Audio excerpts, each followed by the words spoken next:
OBC समाजाच्या न्याय हक्कासाठी बीडमध्ये महाएल्गार सभा ही संपन्न होते। 28 सप्टेंबर रोजी दुपारी 4 वाजता सभा संपन्न होते। मी सध्या जे काय उभा आहे ते छत्रपती शिवाजी महाराज चौकामध्ये आहे आणि याच जर बाजूला जर पाहिलं तर या ठिकाणी मोठ्या प्रमाणामध्ये मोठा फलक जर लावण्यात आलेला आहे। हे जर फलक पाहिलं तर या फलकावरती बॅनरवरती छगनरावजी भुजबळ यांच्या जी काही मार्गदर्शनाखाली यांची ही महाएल्गार सभा संपन्न होणार आहे। हे बॅनर जे पाहायला मिळते आपण या बॅनर वरती जर पाहिलं तर यावर लक्ष्मण हाके यांचा फोटो आहे, तो फोटो डावलण्यात आलेला आपल्याला पाहायला मिळतोय।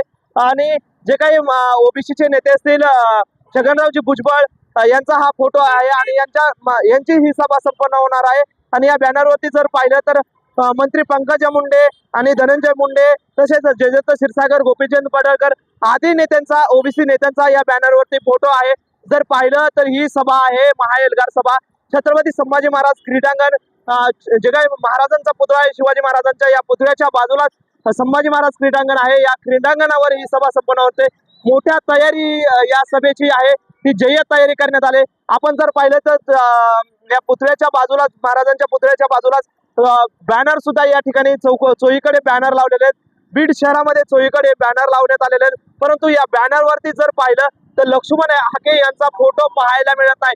कारण की आपण मीडियाशी संवाद साधताना लक्ष्मण हाके यांनी सांगितलं जर मला माझ्या कार्यकर्त्यांनी बोलवलं तर मला नक्कीच या सभेसाठी जावं लागलं, परंतु त्यांना बोलवतात का, ते हजर राहतात का, हे सुद्धा पाहणं औचित्याचं ठरणार आहे। परंतु 28 सप्टेंबर रोजी दुपारी 4 वाजता ही सभा संपन्न होते।